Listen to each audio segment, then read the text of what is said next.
ಗುಜ್ಜರಕೆರೆಯ ಸಮಸ್ಯೆ ಬಗ್ಗೆ ಮಾತನಾಡುತ್ತಿದ್ದೆವು. ಶಾಸಕ ವೇದವ್ಯಾಸ್ ಕಾಮತ್ ಮೊನ್ನೆ ಅಲ್ಲಿ ಭೇಟಿ ಕೊಟ್ಟಿದ್ದರು. ಭೇಟಿ ಕೊಟ್ಟ ಸಂದರ್ಭ ಹೇಗಿತ್ತು ಮತ್ತು ಏನು ಹೇಳಿದ್ರು ಅನ್ನೋದ್ರ ಬಗೆಗೆ ಸ್ಥಳೀಯ ಹೋರಾಟಗಾರರ ಸಮಿತಿಯ ಪ್ರಧಾನ ಕಾರ್ಯದರ್ಶಿ ನೇಮ ಕೊಟ್ಟಾರಿ ಅವರು ನಮ್ಮ ಜೊತೆ ನೇರ ಸಂಪರ್ಕದಲ್ಲಿದ್ದಾರೆ. ಸರ್ ನಮಸ್ಕಾರ.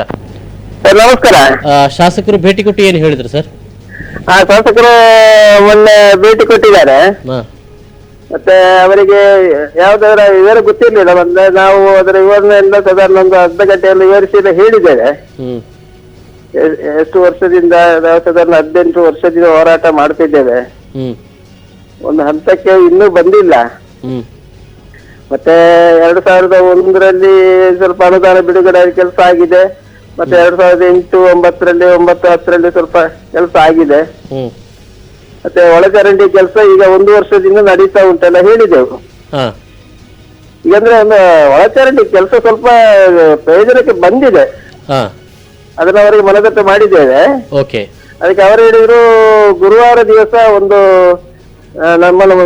ನಾವು ಮುಖಂಡರು ಮತ್ತೆ ಅವರು ಅಧಿಕಾರಿಗಳು ಸಂಬಂಧಪಟ್ಟ ಇಲಾಖೆಯವರನ್ನು ಇಟ್ಟು ಒಂದು ಮೀಟಿಂಗ್ ಮಾಡ್ತೇನೆ. ಅಲ್ಲಿ ಅದು ಕೆರೆ ಹತ್ತಿರವೇ ಮಾಡ್ತೇನೆ.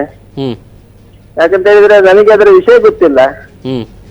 ಏನು ಆಗಿದೆ, ಏನು ಆಗ್ಬೇಕು ಅಂತ ಹೇಳಿ ಅವರ ಎದುರು ಮುಖಾಮುಖಿ ಚರ್ಚೆ ಮಾಡುವ. ಸರಿ, ಅವರು ನನಗೆ ಒಂದು ಭರವಸೆ ಕೊಟ್ಟಿದ್ದಾರೆ.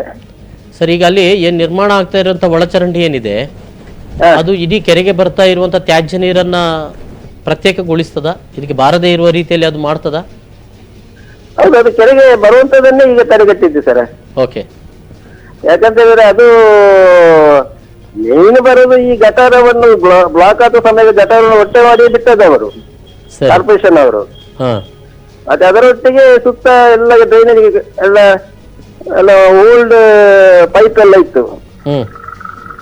ಈಗ ಎಲ್ಲ ತೆರೆಗೆ ಎಲ್ಲ ಇಡೀ ಗುಜ್ಜರಕೆರೆ ಪರಿಸರದಿಂದ ಜಪ್ಪು ಮಾರ್ಕೆಟ್ ವರೆಗೆ ಎಲ್ಲ ಪೈಪ್ ಎಲ್ಲ ಹೊಸ್ತು ಹಾಕಿದ್ದಾರೆ.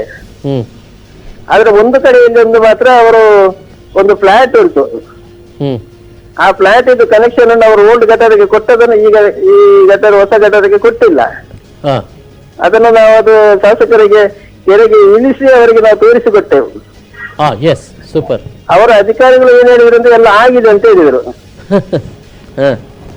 ಕೆರೆಗೆ ಇಳಿಸಿ ಅವರಿಗೆ ಇಳಿಯುವುದನ್ನು ತೋರಿಸಿ ಹೇಳಿದೆವು. ಅಧಿಕಾರಿಗಳಿಗೆ ಏನಂತ ಹೇಳಿದ್ರೆ ಎಲ್ಲೋ ಮತ್ತೆ ಈ ಶಾಸಕರು 1 ಕೋಟಿ 2 ಕೋಟಿ ಬಿಡುಗಡೆ ಆಗಬೇಕು ಅಂತ ಹೇಳಿದ ಕೂಡಲೇ ಸೈ ಅಂತ ಹೇಳ್ತಾರ ಅಂತ ಇದೆ. ಇಲ್ಲಿವರೆಗೆ ಏನ್ ತಪ್ಪು ಮಾಡಿದರೆ ಅದನ್ನು ತೋರಿಸ್ಲಿಕ್ಕಾಗಿ ಅದು ಬೇಡ. ಅವರಿಗೆ ತಪ್ಪುಗಳು ಆಗಬೇಕು. ತಪ್ಪುಗಳಾದ್ರೆ ಮತ್ತೆ ಸರಿ ಮಾಡ್ಲಿಕ್ಕೆ 1 ಕೋಟಿ ಬಿಡುಗಡೆ ಮಾಡಿ ತರ್ತಾರಲ್ಲ ಇವರು. ಬಿಡ್ಲಿಲ್ಲ, ನೀವೆಲ್ಲ ಬಿಡದೇ ಇದ್ರಿಂದ ಆಯ್ತು. ನಾನು ಕೆರೆಗೆ ಇಳಿಸಿದೆ ಅವರನ್ನು.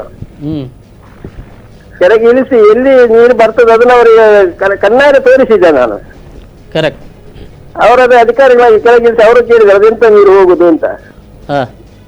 ಆವಾಗ ಒಪ್ಪಿಕೊಂಡ್ರು ಅದೊಂದು ಕನೆಕ್ಷನ್ ಕೊಡ್ಲಿಕ್ಕೆ ಬಾಕಿ ಉಂಟು ಅಂತ. ಅದೊಂದು ಇನ್ನು ಮೊನ್ನೆ ವೇಳೆಯಲ್ಲಿ ಎಷ್ಟು ಕೊಡ್ಲಿಕ್ಕೆ ದೇವರಿಗೆ ಗೊತ್ತು. ಆದ್ರೆ ಒಂದಂತ ಹೇಳಿದ್ರೆ ಯಾವಾಗಲೂ ಒಂದು ಮಳೆ ಬರುವಾಗ್ಲೂ ನಮ್ಮ ಗುಜ್ಜರಕೆರೆ ರೋಡ್ ನ ಪರಿಸರದಲ್ಲಿ ಎಲ್ಲ ನೆರೆ ಬರ್ತಾ ಇತ್ತು. ಯಾವುದು ಡ್ರೈನೇಜ್ ಇದ್ದು. ಆದ್ರೆ ಈ ಸಲ ಅದೊಂದು ನಿಂತಿದೆ. ಅದು ಆದ್ರಿಂದ ಒಂದು ಸ್ವಲ್ಪ ಅಭಿವೃದ್ಧಿ ಆಗಿದೆ ಅಂತ ಹೇಳ್ಬೋದು. ಊರಿನ ಹಂತಕ್ಕೆ ಬರ್ಲಿಲ್ಲ. ಅಂದ್ರೆ ಅವರು ಮೊದಲು ಆವತ್ತು ಏನು ಇಷ್ಟು ಅಭಿವೃದ್ಧಿ ಕಾಮಗಾರಿ ಮಾಡಿದ್ರು ಆ ಸಂದರ್ಭದಲ್ಲಿ ಮೊದಲು ಮಾಡಬೇಕಾದ ಕೆಲಸವನ್ನ ಈಗ ಕೊನೆಯಲ್ಲಿ ಮಾಡ್ತಾರೆ. ಅವರು ಕೊನೆಯಲ್ಲಿ ಮಾಡ್ತಾ ಇದ್ದಾರ.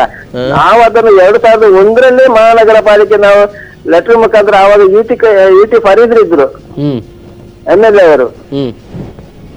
ಆವಾಗ ಅದು ಉಳ್ಳಾಳ ವಿಧಾನಸಭಾ ಕ್ಷೇತ್ರಕ್ಕೆ ವ್ಯಾಪ್ತಿಯಲ್ಲಿ ಬರ್ತಾ ಇತ್ತು. ಆವಾಗ ಅವರಿಗೆ ಮನವಿ ಕೊಟ್ಟದ್ದು ಈಗಲೂ ಉಂಟು ನಮ್ಮ ಹತ್ರ ಲೆಟರ್. ಅದು ಹೌದು. ಆವಾಗ ಹೋರಾಟ ಮಾಡ್ತಿದ್ದೇವೆ.